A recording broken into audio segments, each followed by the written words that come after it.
Okay, so in this explainer, we're digging into an analysis of the Trump presidencies and their impact on the American government. The argument here is that we're talking about a massive shift in, well, pretty much everything from the federal courts and the government workforce to America's role on the world stage. Right off the bat, we're in pretty unusual territory. Serving non-consecutive terms is incredibly rare in American history.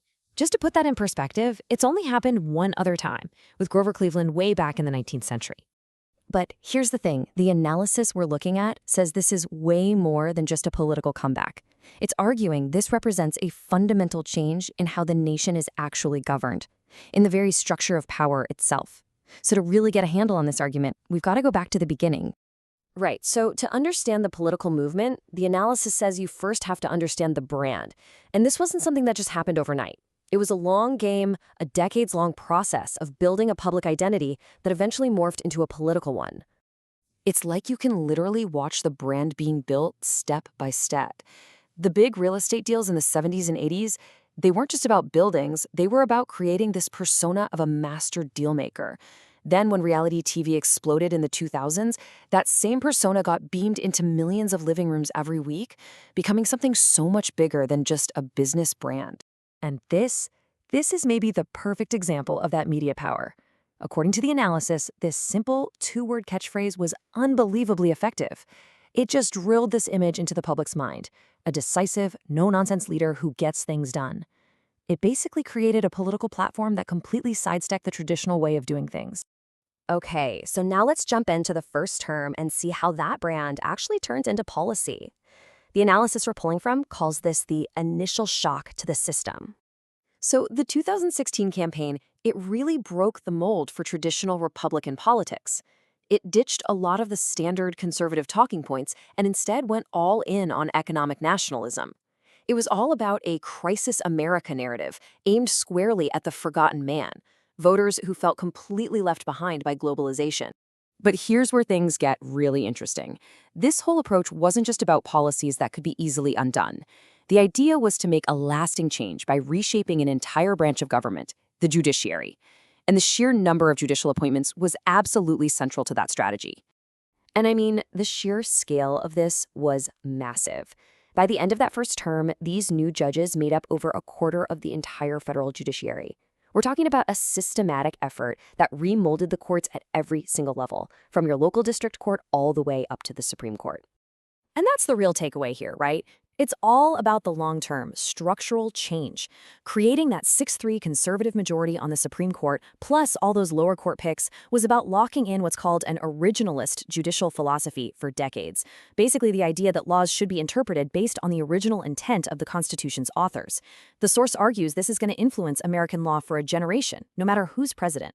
All right, so now we shift gears to the second term, which kicks off in 2025. The focus here changes from disruption to something much more systematic, a full-on overhaul of the federal government itself, what's often called the administrative state or the bureaucracy. And the main engine for this overhaul? It's a brand new temporary agency created by executive order right on day one, the Department of Government Efficiency, or DOGE. Its whole mission is to re-engineer how the federal government works from the ground up. And its agenda is, well, it's incredibly aggressive and it's on a tight deadline. Over just 18 months, the plan is to implement massive workforce reductions, bring in this strict 1-in, 4-out hiring rule, and take centralized control over spending. The whole point is to fundamentally change the size and responsiveness of the 2.4 million person federal workforce. Okay, so that's pillar number one. The second key part of this grand overhaul is a huge piece of legislation signed into law on July 4th, 2025.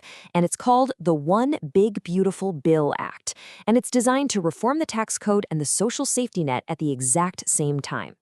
And this act is really interesting because it's built like a two-sided coin, which is a very deliberate political move. On one side, you have these very targeted populist tax breaks for service workers, laborers, and families.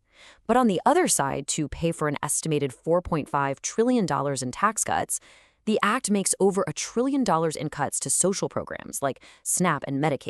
So that's a domestic front.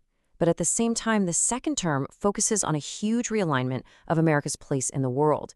The strategy involves what the source material calls selective decoupling from China and forging new security deals. So, a really aggressive new tariff system gets rolled out, using something called the International Emergency Economic Powers Act, which basically gives the president a lot of power to regulate trade. As you can see, there's a new baseline tariff on most imports, but then much steeper ones for specific targets, like China, and for materials like steel and aluminum. The stated goal is to reindustrialize the U.S. economy. But, and this is a big but, economic models point to a major trade-off here. Sure, the tariffs are expected to bring in a ton of revenue, but those same projections forecast it'll come at the cost of about 500,000 jobs and a hit to long-term GDP, mostly because of how other countries are expected to retaliate. And while all that is happening on the trade front, a totally new security plan is taking shape in the Middle East. It's a huge pact with Saudi Arabia. We're talking massive investment here in the US, and in return, they get top-tier military gear, AI cooperation, and a new security guarantee, all designed to build this Abraham alliance with Saudi Arabia and Israel as the cornerstones. So when you put it all together, you start to see the central argument of this analysis. It's about how all these different pieces, domestic, foreign, judicial, are designed to fit together. The end goal? A state that's more self-sufficient, that's aligned with a populist vision, with power concentrated in the executive, and backed by a judiciary that shares that philosophy. And because the changes to the courts and the federal bureaucracy are so deep, so structural, they're designed to last way beyond just one administration. Which leaves us with the big final question for the future. Are we just looking at a temporary political swing, or is this new executive-focused order here for the long haul?